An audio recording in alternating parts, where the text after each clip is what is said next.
Welcome to the season premiere of Variety Tech Today. It's a new year, 2023, and 3D is hoping to make a comeback. Many of us 3D fans might be a little cynical at this point, but there is some news to catch up on. Now, first off, some glasses-free devices and displays. For many, this is the holy grail. But for anybody who's kept up with 3D all these years, they also realize there are many technical limitations to this display technology, and they would also realize that glasses-free displays have been showcased at electronic shows practically every year since the resurgence of digital 3D. So anyway, TV manufacturer TCL did show a 8K glasses-free 3D display, 3D TV at CES. But myself, like many others, I'm sure, will believe it when we see it. Not a prototype, but a model that makes it to market and is actually the same quality as we currently have with glasses or better.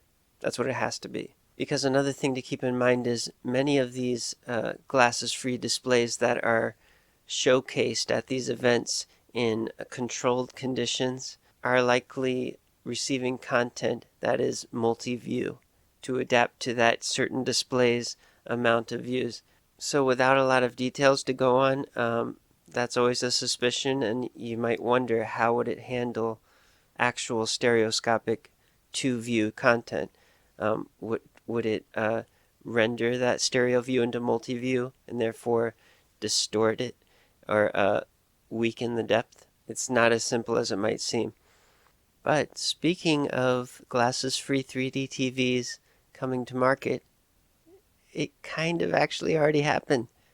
A relatively unknown company, they probably more known for their tablet, Proma King, a glasses-free 3D tablet. They started selling glasses-free 3D TVs on their website, and they are compatible with 3D Blu-ray players. Plug and play. They come in different sizes, from monitors as small as 28 inches to normal size TVs like 55 inches and higher, even up to 98 inches. However, they're not cheap. They're between roughly $2,000 to $7,000 in that range. There are no actual comprehensive reviews of these, so we don't really know the quality of them. It would have to be a review by someone who knows about 3D, knows what they're looking at, knows what they're looking for. And another area of concern would be ghosting. This is where one eye sees both images more or less at the same time, and that dampens the 3D effect. And that can be a problem with glasses-free displays, such as even Leia, who made the Red Hydrogen 1 and the LumePad. If parallax gets too strong or contrast gets too strong, ghosting is an issue. So is ghosting an issue on these huge displays? We don't know. And also, of course, there's the ever-present problem of having to be in the right sweet spot to get the optimal views and position of various viewers if you're going to watch with more than one person. So yeah, glasses free is still definitely not ready for prime time, and I wonder if it actually ever will be. It'd have to be something completely different from what we have now to get to that point. And I'm okay with glasses because that's where you get not only affordability but also quality of visuals. But I'm open to progressive too. That would be great if this technology would be able to be improved, and that would definitely help with it becoming mainstream. So anyway, this company Proma, besides all these monitors and TVs, they also have their tablets, and they have different sizes, and they also have these phones that are ready to go. I made a video about this last season. They made these smartphone models that they're ready to partner with to bring to market, and you can't buy them individually. So unfortunately, I'm wondering if they'll ever come to market. They still want to try to, perhaps through crowdfunding. But if they don't do it soon, these specs are going to age out quickly, and they're not going to be desirable as a phone to even a 3D fan because the rest of it won't be usable. That's just how it goes. Compatibility is essential for something you use every day. But they're also aiming products such as monitors at the medical field, and that is something that has been used often in the medical fields, stereoscopic views. Anyway, I also mentioned Leia just a minute ago, Red Hydrogen One, and more recently the LoomPad. They were at CES, and they've got models ready to go for different size tablets that have higher resolution, which was a problem with previous generation.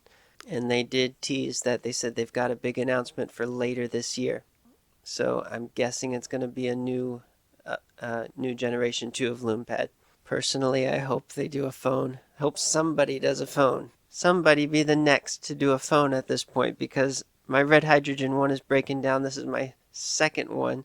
They both had the same issues over time with the screen. I don't know if separating or what, but it starts to get darker in 3D mode and discoloration. And eventually it only works if you're in a completely dark room. In 3D mode, that is. 2D works fine. But also for usability issues, it's just aging out.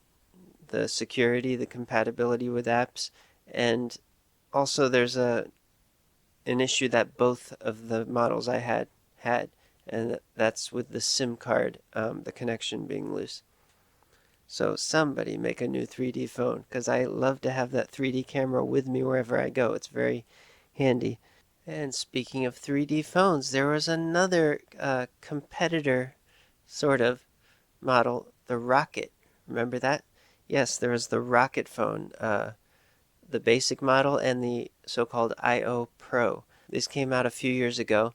These did not have 3D cameras, but they did have parallax barrier screens, which was, let's just say it is better than the light field screens. Higher resolution, much easier to look at, and it's simpler too.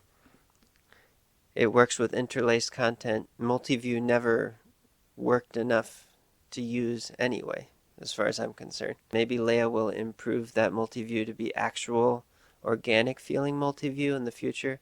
I don't know how their next generation devices are, but the parallax barrier on the Rockets was just beautiful.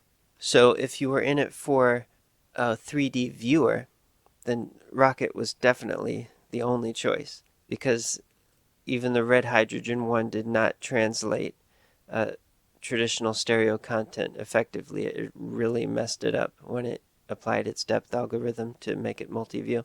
And by the way, I have to point out the LoomPad does not have that problem. That had software that allowed you to view native stereo. So I'm only talking about the Red Hydrogen One, which is an old device by now. But anyway, these 3D phones that Rocket made, they even had a 3D streaming service for it. They changed the name. It was called Rockflix and also Rocketflix. It had a bunch of original content that they commissioned directly for the streaming service of different genres, cooking and animation and other short form series. It also had some licensed content. And it even had one really cool thing, some one-of-a-kind public domain content conversions. Charlie Chaplin and Buster Keaton. And they were pretty decent. I mean, they weren't like Hollywood level conversions, or there were some errors, but they were pretty good. I only wish that there was a way to capture these, because they weren't on there forever. They're not on there currently, at least on my end. So it would have been really nice to save those somehow and watch them on an actual 3D TV. But anyway, they also teased with regards to Rocketflix. They said, check back to rent our new collection of 3D blockbuster movies from the biggest Hollywood studios. So I'm not sure if this ever came to fruition, actually. They still advertise this on their website, and it still shows up on my Rocket phone. I have one. But I tried to subscribe to it to see what the latest was. I can still view the catalog of titles, but I can't watch them without a paid subscription. And I tried to, and it wouldn't let me sign into my account. I'm not sure if it's dead or abandoned, or if it ever went forward and it's just something on my end. So I really don't know if this is something they're still supporting. But here's the new news for 2023. In December, they showed a teaser for Rocket products coming in 2023. A bunch of different stuff. Rocket sells all kinds of devices and products, not just phones, not just electronics. But there's a blink and you miss it shot. They have 3 new phones coming at this point, sometime this year apparently. One is called the Rocket Lite, one is called the W1, and one is called the W2. Are those 3D cameras on the back? Are the screens 3D? It doesn't say. So I don't even know if 3D is something they're going to do going forward, or if they could be next generation 3D phones with a 3D camera this time, because it didn't have a 3D camera last time. That would be awesome. But there's literally no information I could find anywhere to say what the specs of these products are. But I will say that hope is still there, because the layout of these lenses on these cameras, it does have 3 lenses. What look to be the 2 primary lenses are next to each other in landscape mode, which would be essential for proper 3D recording. Also, speaking of 3D streaming services, Vudu, which has been known to rent and sell 3D movies in the past, seemingly abandoned, has added more 3D movies recently, like from DreamWorks. They did add the first Trolls movie, which was not made available on Blu-ray 3D, but I believe this was a carryover from when they purchased a VR streaming service that had Trolls available. And they also have Boss Baby 2. So despite this spotty support, they're not truly abandoning it, but sort of keeping it on life support. There still persists the compatibility issues of not being able to watch these Vudu 3D movies on a 3D projector using most currently sold devices that can access Vudu, which is counterproductive. So we've talked about these small companies that the common public just will never hear about. But there are some bigger names actually dipping their feet back into 3D. Probably the biggest news of this type would be from Acer.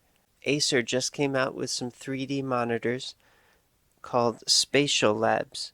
And again, they're not the cheapest. For a 15.6-inch monitor is over $1,000. However, it does have a native 4K resolution, and they say when it's in 3D, it's half of that. So that would still be Ultra HD. They say it's 1920 by 2160 in 3D mode and uses eye tracking. And moving on to another major brand, LG. Don't get your hopes up. Let me elaborate.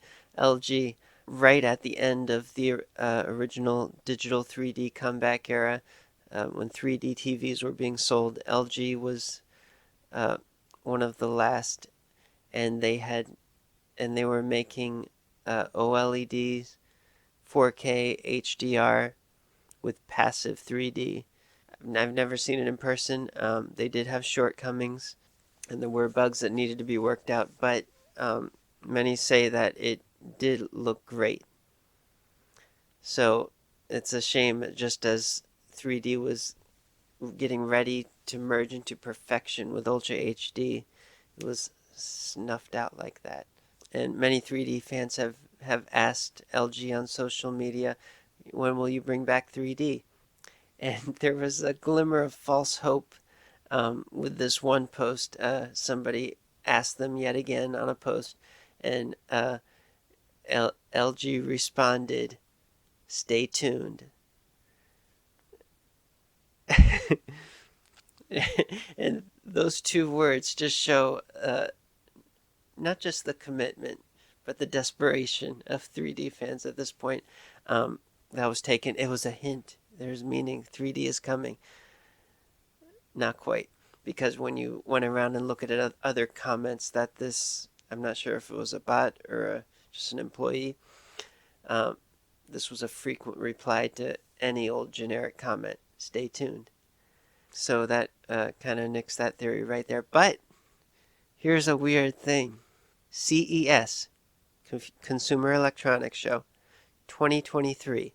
On a web page regarding that and regarding LG, here is what LG had to say about their upcoming electronics. I'm going to read this word for word.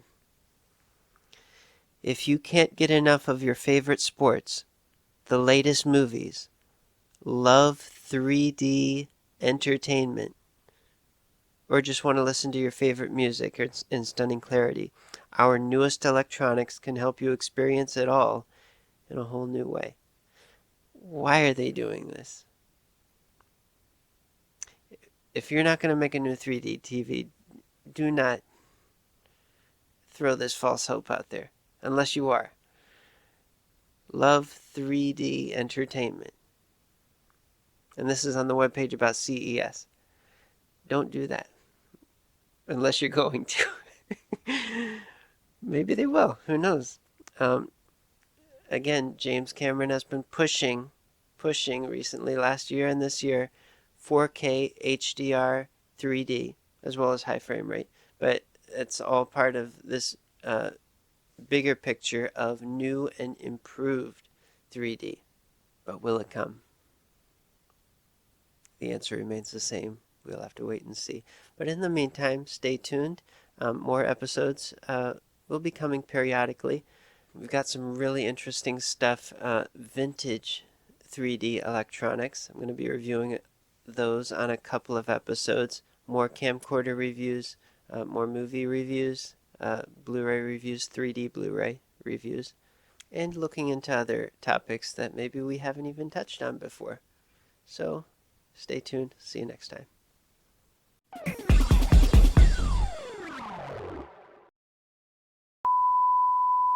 Also, speaking of 3D,